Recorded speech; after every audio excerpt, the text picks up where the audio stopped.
the test positivity to give people a sense of how our trends are moving. I will confess, I'm double booked at 1 o'clock, so I may slip off about 1:05. Lucky you. That's okay. So, well, hopefully we won't have many questions by then. Okay. So we'll see.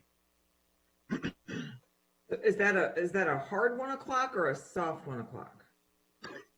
So I'm speaking on a panel from Mako that starts at 12:30, and I'm 6 out of 7 speakers. So I anticipate I probably wouldn't be starting until around 1:15-ish. So, Okay. yeah. Okay. So Travis, what percentage of the test positive would you get for the Hispanic community for the month of July? If you just looked at the July data, out of all the tests that have done, what's their positive? How much do they contribute to the positives? Right. So just based upon the preliminary analysis, again, limited by what we do have racial for, it's 1.5%. You got to say that. Just based upon, and for the top 10 zip codes, it's 3. And again, I can preface it by saying, we don't have racial and ethnic data for everybody, but the preliminary analysis actually shows it's dropped even more, which would be consistent with everybody else. Right. To be clear, though, Mark, I think you asked the question in a way that I'm not sure you got the answer from Travis that you were looking for. Test positivity, as in if we run a test on a person who is Hispanic, 1.5% of those come back positive. Now, as far as the positive tests, what percentage of the overall positive tests from Hispanic residents is a different measure, and I think that's.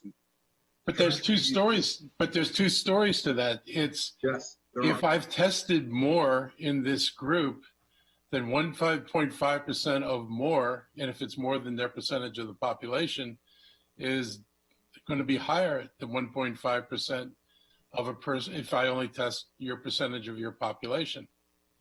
And so it makes it look worse because you're looking at the number. But if I did the same testing for everybody, doubled up, every group's testing, 1.5 would produce similar numbers. But that's why I'm interested in what the numbers are for both the total number of tests and then the number of positives by each group, because that's where the story, that's what I was teasing out yesterday when I was looking at your data. And to that end, the percentage, so the percentage in terms of what makes up, so that's the other component. So when people hear 73%, they think 73% overall.